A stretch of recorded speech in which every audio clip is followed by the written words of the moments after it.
తాకట్టులో ఉన్న బంగారానికి తక్షణ విముక్తి. ఈ రోజు మార్కెట్ రేట్ క్యాష్ మీ చేతిలో. శివ గోల్డ్ కంపెనీ, మీ నమ్మకానికి. తర్వాత మీరు రవితేజ గురించి చెప్పారు, జూనియర్ ఎన్టీఆర్ గురించి చెప్పారు. మీరు తక్కువ చాలా మందితో చేశారు. మహేష్ బాబు ఎక్స్ట్రాడినరీ కదా. మరి అంటే నేను చేసిన వన్ అండ్ ఓన్లీ ఫిలిం దూకుడు. అంతే, వన్ అండ్ ఓన్లీ ఫిలిం. అంటే మహేష్ మా ఫాదర్, మా తాతగారు వీళ్ళకి వాళ్ళు కృష్ణ గారు బాగా క్లోజ్. అవును, రోజు మార్నింగ్ కాఫీకి వచ్చేవాడు ఇంటికి. ప్లస్ కృష్ణ గారికి నేను ఫ్యాన్ని, పెద్ద ఫ్యాన్ నేను. ఓకే, నా స్కూలింగ్ అంతా కృష్ణ సినిమా అంటే ఫస్ట్ నేను ఎగ్గొట్టేసి వెళ్ళిపోయేవాడిని. అవునా?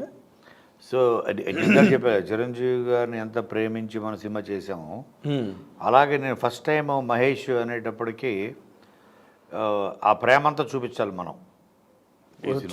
మీరు అనుకోనక్కర్లేదు, ఆటోమేటిక్గా వెలికిపోతుంది. ఎందుకంటే కంప్లీట్గా ఫుల్ అయిపోయి ఉంది కదా. మీరు కృష్ణ గారితో ట్రావెల్, మీ ఫ్యామిలీ ట్రావెల్ అందరం. ఇప్పుడు నేను కానీ మార్నింగ్ వాకింగ్లకి గట్రా వెళ్ళేవారంట కదా వాళ్ళంతా. బాగా తిలక్ గారు అని కేబీ తిలక్ గారు, కృష్ణ గారు రోజు పొద్దున వాకింగ్కి వెళ్ళి అటు నుంచి కాఫీ తాగడానికి మా ఇంటికి వచ్చేవాడు. నేను మా తాతగారి దగ్గర ఉండేవాడిని. సో అలాగా ఫ్యామిలీ తోటి బాగా ఇది. తర్వాత మహేష్తో కూడా చాలా క్లోజ్గా నేను ట్రావెల్ అయ్యా, చాలా క్లోజ్.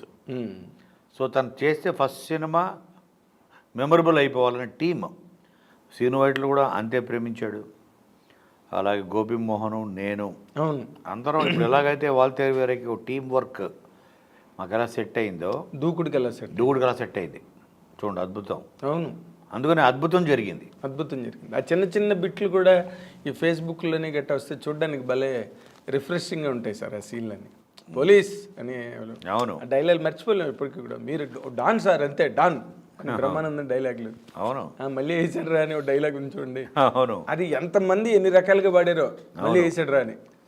బాబా ఏం టైమింగ్ సార్ అని మహేష్ బాబు. ఆ సీన్లన్నీ అంటే చాలా జనరల్గా క్యాజువల్ అండి.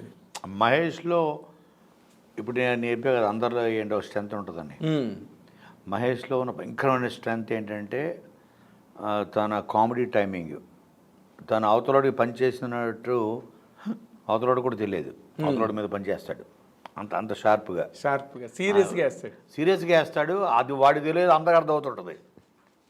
అది ఆ సినిమాలో వాడుకున్నాం.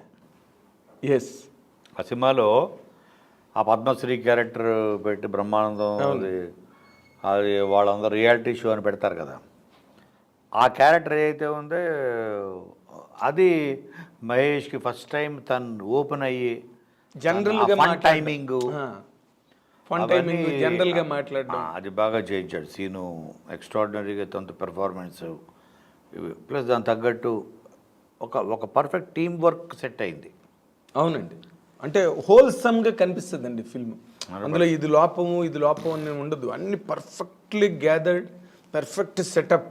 సినిమా మొత్తం అంతా కూడా అంత బాగా ఉంటుంది సినిమా. డెఫినెట్.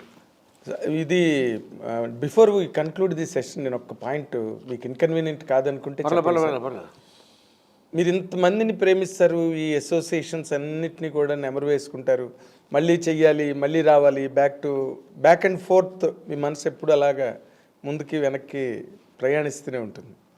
సీను వైట్లతో మళ్ళీ కాంబినేషన్ రాదా సార్ మీకు? అంటే రాదు అనడానికి ఏముంది ఇందులో,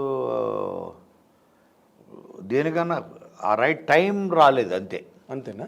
టైం రాలేదు తప్ప ఇంటెన్షన్ ఏం లేదు. అంతేనా? మీరు స్పీకింగ్ టర్మ్స్లోనే ఉన్నారా? అంటే స్పీకింగ్ టర్మ్స్ అంటే అసలు సపరేట్ వేస్లో వెళ్ళిపోయాం. ఇంకా నేను వేరే దారి, తన వేరే దారి వెళ్ళిపోయాడు. అవునండి, మళ్ళీ దారులు కలుస్తాయి. విడిపోయిన దారులు మళ్ళీ కలవాలి కదా, ఎక్కడొక్కడ కలవాలి. భూమి గుండ్రంగానే కదా ఉంది. అవును సార్. సో ఈ గుండ్రంగా ఉన్న భూమిలో మళ్ళీ కలుస్తాం కదా ఎక్కడొక్కడ. బట్ ఆ బ్యాడ్ బ్లడ్ లేదు లోపల, చిచి మళ్ళీ చేయకూడదు అది అయితే లేదు. అదే నఫరత్ అంటారు కదా, అది లేదు. అంటే maybe I have outgrown myself. ఆడన్నిటి నుంచి నేనే ఎదిగిపోయారు. అందరం ఎదిగాం కదా, నేను ఒకనే కదా, సీను ఎదుగుంటాడు ఐఎమ్ షూర్.